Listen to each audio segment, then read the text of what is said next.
जय श्री हरि। राजा अम्बरीश विष्णु भगवान के परम भक्त, जिनकी कथा श्रीमद् भागवत में वर्णित विष्णु भक्ति और क्षमा का एक महान उदाहरण है। इक्ष्वाकु वंश के राजा अम्बरीश एक आदर्श राजा थे।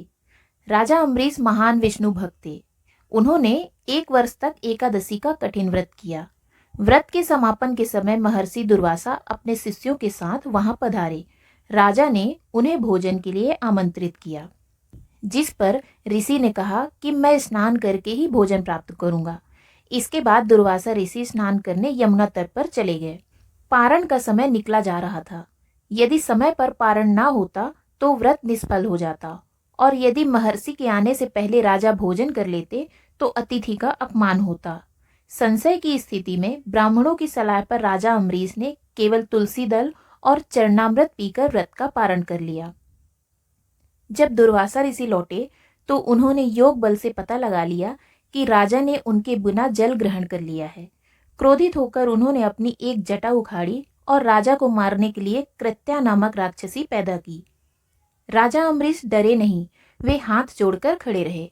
तभी भक्त की रक्षा के लिए भगवान विष्णु का सुदर्शन चक्र प्रकट हुआ। चक्र ने कृत्या को क्षण भर में भस्म कर दिया और अब वह दुर्वासा ऋषि के पीछे पड़ गया। दुर्वासा ऋषि जान बचाने के लिए तीनों लोक में भागे। वे ब्रह्मा जी के पास गए, उन्होंने मना कर दिया।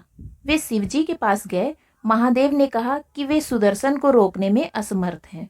अंत में वे भगवान विष्णु के पास गए। श्रीहरि ने कहा, मैं तो भक्तों के अधीन हूँ। प्रभु ने कहा कि आपने मेरे भक्त का अपमान किया है, इसलिए अब केवल अम्बरीश ही आपको बचा सकते हैं। अंत में दुर्वासा ऋषि राजा अम्बरीश के चरणों में गिरे। राजा ने सुदर्शन चक्र की स्तुति की और ऋषि के प्राण बचाए। यह कथा सिखाती है कि भक्त की रक्षा स्वयं भगवान करते हैं, और अहंकार कितना भी बड़ा हो, भक्ति और विनम्रता के आगे हार जाता है। नारायण नारायण।